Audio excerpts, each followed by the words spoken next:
तो hello and welcome दोस्तों, स्वागत है आपका हमारी आज की एक और नई वीडियो में। तो आज की इस वीडियो में मैं आपको एक्सप्लेन करने वाला हूँ enemy series kaiju number 8 season 2 episode 11 के बारे में। तो चलिए करते हैं वीडियो को स्टार्ट। अगर आप चैनल पर नए हो तो जल्दी से चैनल को सब्सक्राइब कर लो।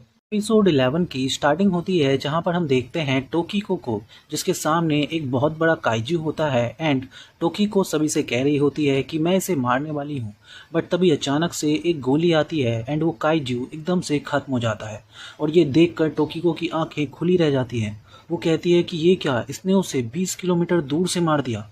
तभी हम देखते हैं अगला सीन जहाँ पर हमें दिखाया जाता है जो मीरा होती है वो एक गन चला रही होती है जिससे वो सभी कीजूस को मार रही होती है एंड अचानक से वो कहती है कि ठीक है मैं रेडी हूँ। और फिर से वो एक गोली दागती है। इस गोली के साथ ही सामने खड़े 2-3 काइजू एक ही गोली के अंदर खत्म हो जाते हैं और ये बड़े बड़े काइजू खत्म होने के साथ ही हम देखते हैं कि जो टोकीको होती है वो इसे देखकर एकदम हैरान है। उसकी आंखें खुली की खुली है। वो सोच रही है कि आखिर ये कैसे हो सकता है। उसने एकदम तेजी से इतनी तेजी से इन सबको मार डाला एंड जो मीरा होती है वो एक एक करके सभी बड़े बड़े काइजूस को मारती जाती है। वहीं दूसरी ओर हम देखते हैं कि जो कैप्टन होते हैं वहाँ के, वो कह रहे होते हैं कि मीरा केवल एक ऐसी औरत है, एक ऐसी लड़की है जो कि इस पूरे वर्ल्ड में सबसे ज़्यादा खतरनाक है और ये मशीन चला सकती है इस तरीके से। एंड तभी हम देखते हैं जो मीरा होती है वो कहती है कि कोई बात नहीं, ये जो आखिरी काइजू है मैं इसे भी खत्म कर दूंगी, बस ये आखिरी गोली मेरे पास बची है।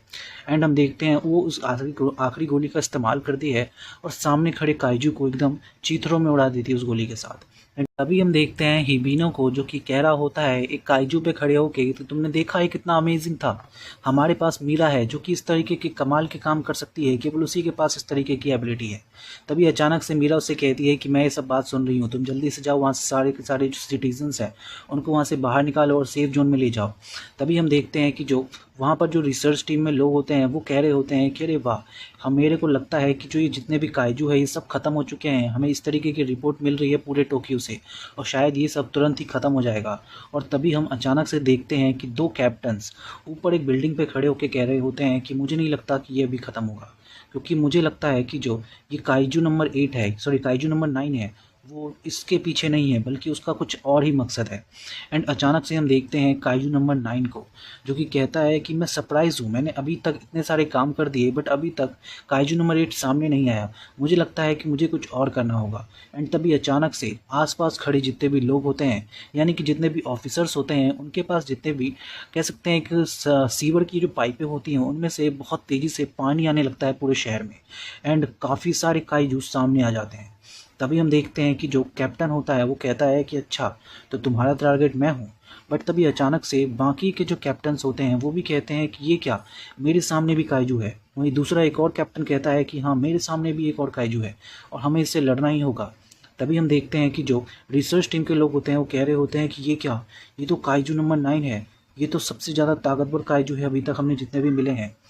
तभी हम देखते हैं कि कोरू के सामने खड़ी जो काइजू होती है वो अपने रूप को बदलती है और कहती है कि आखिरकार मैंने तुम्हें ढूंढ ही लिया। एंड तभी दूसरी ओर जो रिसर्च टीम की एक लड़की होती है वो कह रही होती है कि ये क्या, ये जितने भी आज तक हमें काइजू मिली हैं ये उन सबसे ज़्यादा ताकतवर है। आखिर ये यहाँ पर हमारे फर्स्ट डिवीज़न के कैप्टन के वाइस कैप्टन के पास क्या कर रही है। तभी अचानक से हम देखते हैं कि जो किकोकू होती है वो समझ जाती है कि ये जो काइजू है ये कुछ बड़ा करने वाली है। वो बाकी सभी ऑफिसर्स को कहती है कि जल्दी से यहाँ से भागो। बट अचानक से जो काइजू होती है वो एकदम से अपने मुंह से एक बहुत तगड़ा आग का गोला निकालती है और आसपास की जो बिल्डिंग्स होती हैं वो सब की सब उड़ जाती हैं। बट किकोकू वहाँ से उसे डॉज कर लेती है और जब वो देखती है उन ऑफिसर्स को, तो वो देखती है कि वो ऑफिसर्स पूरी तरीके से जल चुके हैं, केवल उनके पैर ही बचे हैं। एंड हम देखते हैं कि जो वो काइजू होती है वो किकोकू से कहती है कि मैं जानती थी कि तुम इसे डॉज जरूर कर लोगी, तुम काफ़ी ताकतवर हो बट तुम मुझे नहीं हरा सकती। तभी हम देखते हैं कि जो कैप्टन होता है वो समझ जाता है कि इनका जो मेन काम है वो ये है कि ये चाहते हैं कि ये हमारे जितने भी मेन फोर्सेस हैं उसे ख़त्म कर दें। और ये सुनकर कैप्टन जो होता है वो बहुत ही ज़्यादा नाराज़ हो जाता है। तभी अचानक से हम देखते हैं कि कोको को, जिसे देखते हुए जो कैप्टन होते हैं वो कह रहे होते हैं कि मुझे नहीं लगता कि इस तरीके का एक रॉकी जो कि फ़िलहाल अभी फर्स्ट ईयर में ही है वो इसे हरा पाएगा। बट तभी अचानक से जो कैप्टन होते हैं वो कहते हैं कि मुझे नहीं लगता, बट फिर भी तुम्हें इसको हराना ही होगा चाहे कुछ भी हो जाए।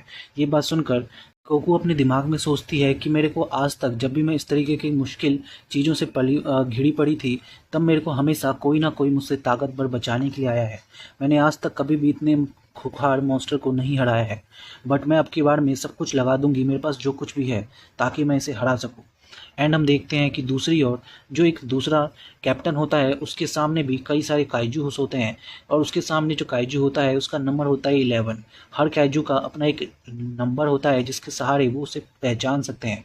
वहीं हम देखते हैं कि गोकू को, जिसके सामने जो उसका काइजू होता है, काइजू नंबर 15, वो उससे काफ़ी ज़्यादा ताकतवर होता है। एंड उसके केवल एक ही हमले से जो किकोकू है वो दूर जाके गिरती है, बट किकोकू हार नहीं मानती एंड उससे लड़ने के लिए अपनी कुल्हाड़ी का इस्तेमाल करती है। बट फिर भी कोई फ़ायदा नहीं, क्योंकि उसके हर वार के साथ किकोकू को काफ़ी ज़्यादा चोट लगती है, और वो कहती है कि इतना ताकतवर है कि मैं इससे शायद लड़ भी नहीं सकती, शायद एक तरीके का मिस्टेक है। और वो काफ़ी सारे बार उस काइजू पे करती है, बट उस काइजू को कोई फ़र्क नहीं पड़ता है एंड वो सभी को डॉज कर देती है।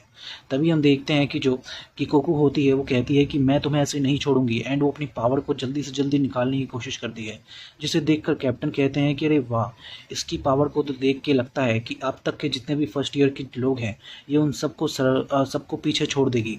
एंड हम देखते हैं कि अचानक से जो वो काइजू होती है वो एक बहुत तगड़ा हमला करती है अपने पैरों से, जिससे आसपास की जगहों पे एकदम से कंपन मच जाती है, और उसके उस हमले से किकोकू एकदम उसके पैरों के नीचे होती है। बट वो फिर भी हार नहीं मान रही होती।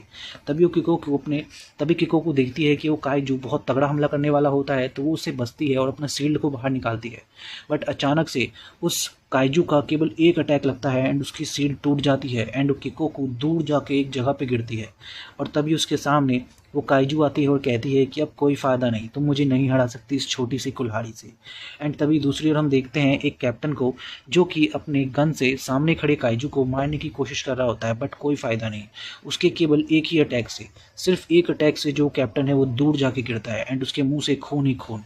एंड वो कहता है कि मैं जानता हूँ ये कोई मामूली सा काइजू नहीं है, इसे हराना बहुत मुश्किल है, क्योंकि ये वाटर के सहारे मुझसे लड़ रहा है। वहीं दूसरी ओर शिहोरू भी अपने काइजू से लड़ रहा होता है और कह रहा होता है कि ये क्या है, तो काफ़ी ज़्यादा बुरा है, इससे लड़ते हुए मुझे काफ़ी अजीब लग रहा है। तभी हम देखते हैं कि जो कैप्टन होते हैं वो कहते हैं कि मैं जानता हूँ कि ऐसा क्यों हो रहा है, क्योंकि जितने भी ह्यूमन बींग हैं उन्होंने सारे के सारे जो फाइटिंग अटैक्स सीखे हैं वो किसी न किसी जानवर से रिलेटेड हैं, और साथ में इसमें काइजू भी आते हैं। इसीलिए मुझे लगता है कि ये काइजू इतना ज़्यादा ताकतवर है, और मुझे ऐसा लगता है कि जितने भी काइजू हैं इनको बनाया ही इसीलिए गया है ताकि ये हम जैसे ह्यूमंस को एलिमिनेट कर सके इस वर्ल्ड से। तभी हम देखते हैं कि कोको को, जो कि कहती है कि मुझे फ़र्क नहीं पड़ता, मैं तुम्हें हराऊंगी। तभी हम देखते हैं अचानक से जहाँ पर जितने भी लोग होते हैं वो सेफ जोन में बैठे होते हैं, और उनके सामने जो लोग होते हैं वो उनसे एक दूसरे से हालचाल ले रहे होते हैं। तभी अचानक से एक न्यूज़ आती है जिसमें उन्हें बताया जाता है कि उन सभी बड़े काइजूस को हरा दिया गया है, बट फिर भी जो नए काइजू 9 के जो लोग आए हैं उनको हराना बहुत ज़्यादा मुश्किल हो रहा है लोगों के लिए, हमारे हीरोज़ के लिए। ये देखकर लोग कहना शुरू कर देते हैं कि अगर ऐसी बात है तो फिर तो मुझे लगता है कि हम लोग पक्का इस बार नहीं बच पाएंगे। बट तभी उनमें से एक आदमी कहता है कि वो लोग हमारे लिए इतनी मेहनत कर रहे हैं, तुम ऐसा कैसे कह सकते हो, हम गिव अप नहीं कर सकते, हमें अपने हौसले को संभाल के रखना होगा। एंड हम देखते हैं दूसरी ओर हिबिनो को, जो कि सभी लोगों को सेफ जोन में लाने की कोशिश कर रहा होता है, बट तभी उसे आवाज़ आती है, यानी कि एक मैसेज मिलता है कि जो काइजूस हैं वो बहुत ज़्यादा ताकतवर हैं एंड वो सभी को ख़त्म करते जा रहे हैं, तो 3 किलोमीटर के अंदर में कोई भी इंसान जिसके पास 60% से कम पावर है वो नहीं आएगा। ये सुनकर हिबोबू काफ़ी ज़्यादा उदास होता है। दूसरी ओर हम देखते हैं टोकिको को, जो कि कहती है कि सभी 60% से कम लोग जितने भी हैं वो सब यहाँ से 3 किलोमीटर दूर चले जाओ, ताकि वो तुम लोग सेफ रह सको, इससे केवल मैं लड़ सकती हूँ एंड मैं इससे लड़ने जाऊँगी। एंड वो उससे लड़ने भी जाती है। तभी दूसरी ओर हम देखते हैं कि उस सेफ जोन में हिबोबू देखता है कि एक लड़की एक औरत की मदद कर रही होती है एंड कार्ड्स दिखाकर उसका हौसला बढ़ा रही होती है कि हमारे हीरो काफ़ी ज़्यादा ताकतवर हैं, वो इन सभी काइजूस को 1 मिनट में हरा देंगे। एंड तभी ये बात सुनकर जो हिबोबू है वो याद करता है कि उसने भी किसी से प्रॉमिस किया था कि वो एक बहुत बड़ा ऑफिसर बनेगा। एंड देन हमें अगला सीन दिखाया जाता है, जहाँ पर हम देखते हैं कि जब वो सभी लोग अंदर जा रहे होते हैं सेफ जोन में, तो वो लड़की अचानक से नीचे गिर जाती है। बट हिबोबू उसके पास जाता है और उससे कहता है कि तुम बिल्कुल सही हो, हमारी डिफेंस फोर्स के जितने भी लोग हैं वो सब ताकतवर हैं, इन कार्ड्स में जितने भी तुम कैप्टन्स देख रहे हो पक्का उन सभी काइजूस को हरा देंगे। बट तभी वो लड़की पूछती है कि आपका कार्ड कहाँ है, मैं चाहती हूँ कि आप मुझे अपना कार्ड दें। बट हिबोबू कहता है कि मेरे पास अभी कार्ड नहीं है। तो वो लड़की कहती है कि जब आपका कार्ड आएगा तो मैं उसे ज़रूर परचेज़ करूँगी। देन हम देखते हैं दूसरी ओर जो टोकिको होती है उसके सामने जो काइजू होता है उसने उसके एक आदमी को बिल्कुल बुरी तरीके से मार दिया होता है। बट तभी टिकोको कहती है कि मैं इसे हार नहीं मान सकती, ये तो बिल्कुल ही डिफरेंट लेवल का है, इसके सामने तो मेरी कोई भी टक्कर नहीं है, मैं इससे नहीं जीत सकती, बट मुझे इससे कुछ ना कुछ तो करना ही होगा। एंड अचानक से वो गन लेकर उस काइजू पे हमला करने लगती है। बट तभी वो काइजू एक बहुत तगड़ा घूंसा मारता है जिससे टोकोको की बहुत बुरी हालत हो जाती है। बट वो कहती है कि मैं हार नहीं मान सकती, मैं ऐसा कुछ तो करूँगी कि लोगों को मुझ पर गर्व हो। एंड वो अपनी पावर को निकालती है बाहर एंड बहुत तेज़ी से जाती है और उसको जमा देती है उस काइजू को एंड उसके ऊपर गन से हमला करने लगती है। बट अचानक से जो वो काइजू होता है वो एकदम से वहाँ से गायब होता है एंड उस लड़की के पीछे, टोकोको के पीछे। एंड उसके बाद तो आप जानती हो कि क्या हुआ होगा, वो एक बहुत ही तगड़ा घूंसा मारता है एंड जो टिकोको होती है वो ब्रिज से नीचे छेद करते हुए सीधा नीचे ज़मीन में जाके गिरती है। एंड वो कहती है कि ये नहीं हो सकता, ये बहुत ज़्यादा ताकतवर है, मैं यहाँ पे मरना नहीं चाहती। एंड तभी जो काइजू होता है वो नीचे आता है एंड जैसे ही उसे आखिरकार ख़त्म करने वाला होता है, बट तभी हिबिनो वहाँ पे आ जाता है एंड वो टिकोको को लेके एकदम से दूर भाग जाता है बहुत ही स्पीड से, जिससे वो मॉन्स्टर उसको पकड़ ही नहीं पाता। एंड देन वो कहता है कि मैं जानता हूँ कि आपने मुझे ऑर्डर दिया था यहाँ से दूर रहने का, बट मैं दूर नहीं रह सकता क्योंकि इसे मुझे ही हराना होगा। एंड वो कहता है कि आप ध्यान से रहिए, मैं पक्का इससे बिल्कुल भी नहीं हारूंगा। एंड वो हंस के कहता है ये सारी बातें, जिसे देखकर टोकोको समझ जाती है कि हाँ इसमें कुछ तो बात है। एंड अचानक से जो हिबोनू होता है वो लेता है रूप काइजू नंबर 8 का, काफ़ी ज़्यादा खूंखार, एकदम ताकतवर। और ऊपर से हम देखते हैं जो इन सभी का लीडर होता है, इन सभी कीजूस का लीडर कीजू नंबर 9, वो ऊपर से देख रहा होता है ये सारा सीन और आखिरकार उसे कीजू नंबर 8 मिल ही जाता है। एंड यहीं पर एपिसोड खत्म हो जाता है। So thank you so much for watching this video.